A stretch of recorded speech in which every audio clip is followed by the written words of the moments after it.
I don't like, necessarily those accolades. I think that's just kind of part of who I am. But yes, I've been doing this a long time. 45 years in public education, 35 in Oregon, and this is my 10th year in Washington. And all it means when I tell people is that I'm old. I failed once at retirement. When I left Oregon, I was done, but I was ready. I'm not done with leadership. So I came up to Lewis County, spent 9 years in Onalaska as superintendent, and then now just assumed the role of pioneer.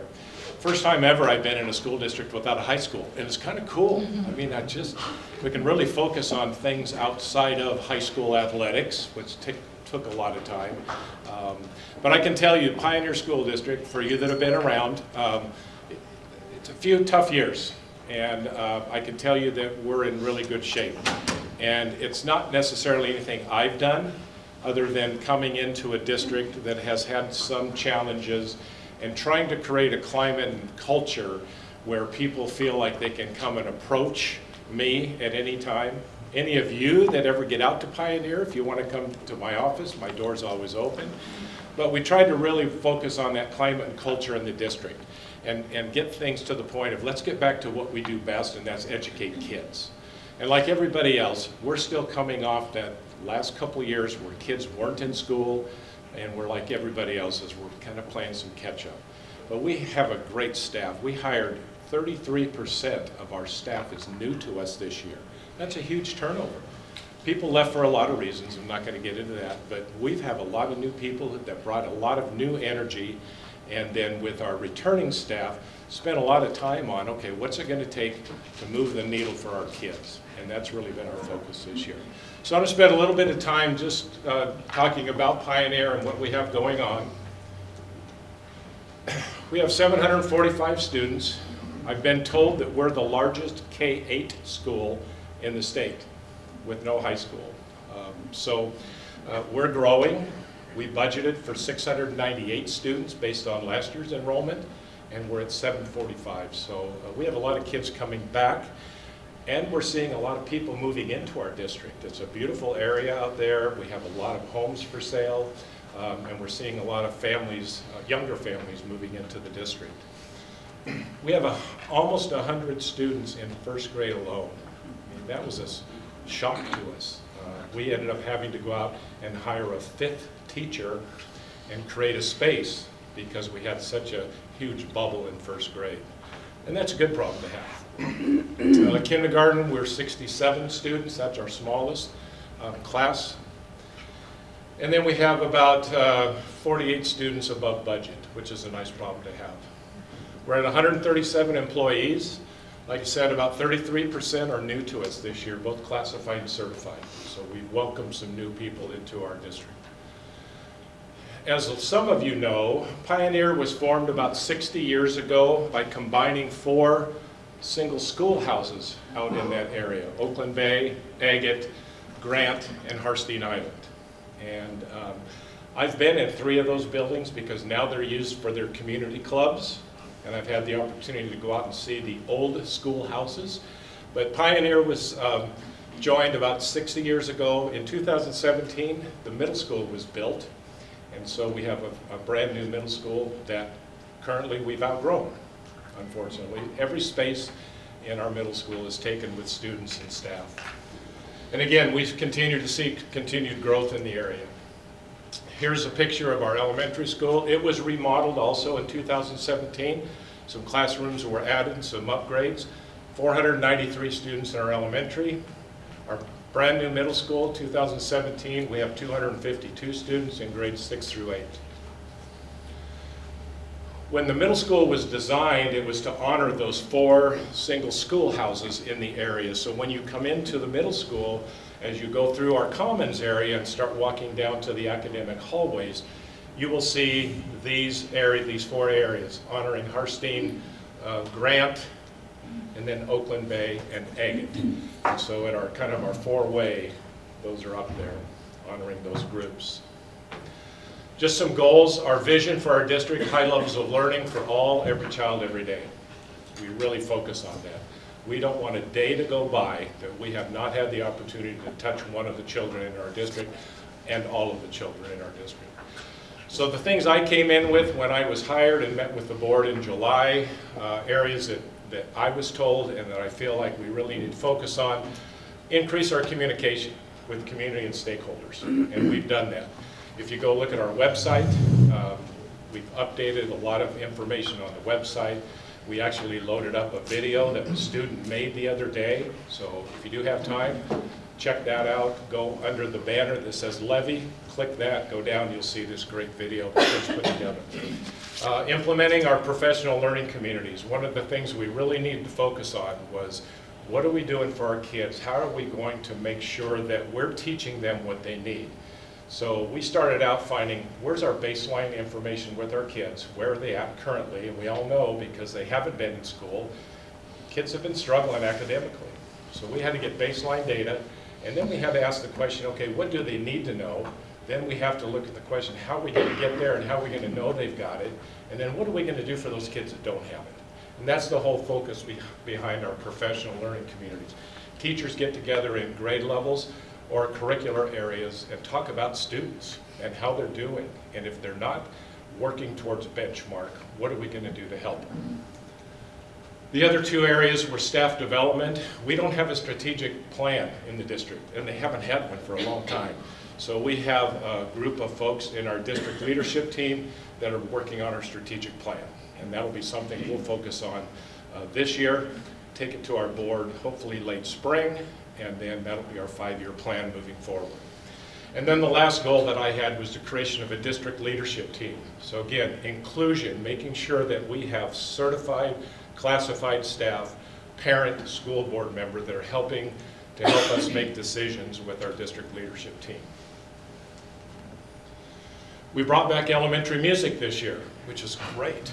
So we had in, I don't know if you've been out to the elementary school lately, but we have a cafeteria, gymnasium, and we had our first concert. And we set out 300 chairs for the K-5 program. Those were filled up, and then we were too deep all the way around against the walls. We had 2 fire marshals, or 1 fire marshal and a fireman come in, and I thought, oh, they're going to shut us down. Luckily, they didn't. But it was great to see all the people, parents and grandparents, come back to support our kids. We hired a great, experienced elementary music teacher who's really taken this off with the kids. She just started 5th grade band. It's optional after school. We went out and got a $30,000 grant for music, both in elementary and middle, so she could go out, and our middle school band teacher could go out and buy some instruments. So we're really trying to develop that arts program. This is in our middle school also, big mural on the wall, Grow, and again the depiction of cross-cut of a tree, and we know what the rings mean, and our motto is, we want everybody to grow. We have 1 new high school middle science teacher this year, so that's a picture of the work she's doing. She also has really got involved with our community garden, which is huge to our district. It's a community project supported by Kiwanis, the Master Gardeners, Washington State Extension, Harstein Island Garden Club, and this is really a point of using this for educational purposes. We have kids go out, and it's really an outdoor learning environment for all of our kids. It's become a really big deal in Pioneer. We're continuing to look at improvements. One of the things that they came to with me last month was, it would really be nice if we had a porta potty out there. I said, really? Well, yeah, we take these little kids out, and they're away from the bathroom, and all of a sudden a little 1st grader has to go to the restroom. Well, we can't let them go back in the building by themselves. We don't want them to have an accident, so hey, that makes sense. So we're getting a porta potty. We've written a grant for $15,000 to build 2 outdoor pavilions so that kids can go out even on rainy days and sit at tables underneath the pavilions and do their educational work. So again, if you ever get a chance and want to come out and visit, just give me a call. We have a really strong middle school STEM program. Tim Smith is our teacher. We have an aquaculture program, and we have a great partnership with Taylor Shellfish. They donate a lot of materials and supplies to us. On the right, the day that I went and took this picture, Tim was having his STEM students design compost bins. So that was their project, is to draw compost bins. Then they were going to make a decision on which design was the best, and then they were going to build it, and that would be our composting device that we would be using. So a lot of great work going on in middle school STEM. We did hire, one of our new hires this year was an elementary STEM teacher. So now we've developed STEM program in K-5, and she's doing great work. We have a levy going this year also. I think there's 3 of us in Mason County that are out for levies. So this is just some information on our budget. I don't know how well you can see it, but our total budget's a little over 14 million, and you can see how it's broke down between state apportionment, state-funded special education, money we receive at the federal level, and then our local levy dollars. Again, this is a little hard to see, but this is a snapshot of 1 month expenditures, and usually the percentages don't change on where we get our revenues and then what the expenditures are. So you can see regular instruction at the bottom part, about 48% of our money goes to regular instruction for that month. About almost 18% goes towards special education. So we keep track, like everybody does, of our monthly expenditures because we have to be held accountable. And then expenditures by activity. About 78% of our budget is in people. We're in the people profession. So we can't run a school without people. And that includes food service, transportation, maintenance and custodians, our building secretaries, all of our paraeducators, all those people are part of our budget. And about 78% goes towards them, which is great. We need people to run our schools. Levy information, we're going for a 4-year levy. Our millage rate per thousand is the same.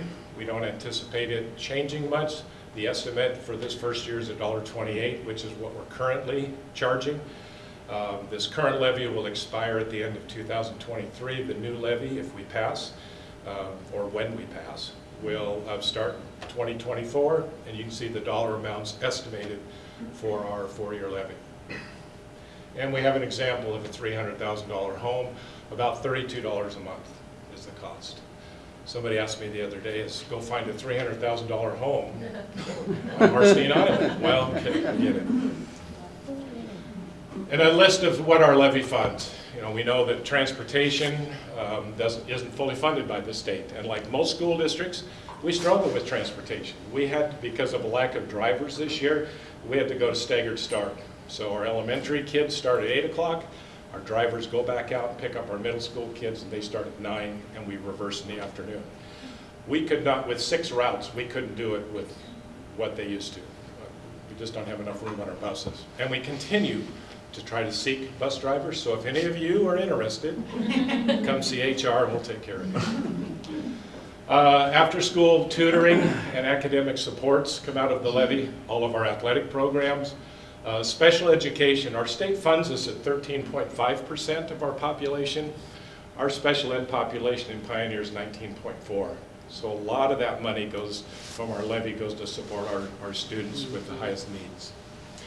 We have a really strong multi-tiered system of supports built in to deal not only with academic needs that our kids have, but also social emotional needs and working with positive behaviors. We fund our reading and math specialists. We have 2 in each building that focus on interventions with our students. And again, coming off of 2 years of not being in school, we have a lot of kids that need catching up. We don't call it learning lost like people do. We call it delayed learning because I believe you can't lose anything you never had. So if you weren't in school for 1st grade and 2nd grade, you come to 3rd grade, you haven't had that 2 years of education. So we're just having some delayed learning like everybody else. But our specialists are working with our students doing great work. It also funds field trips, outdoor school.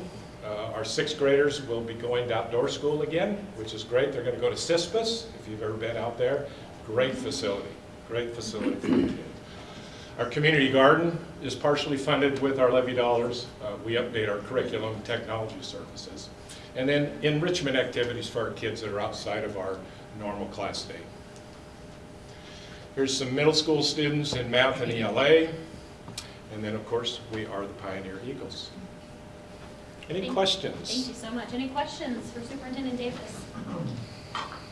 It's a great school. I would encourage you to come out and see this great stuff that's happening. We've been through a lot the last couple of years, but we're really focusing on learning from the past, live for today, and plan for tomorrow. And people have really bought into that, and we are moving forward. So, thank you for your time. Thank you so much.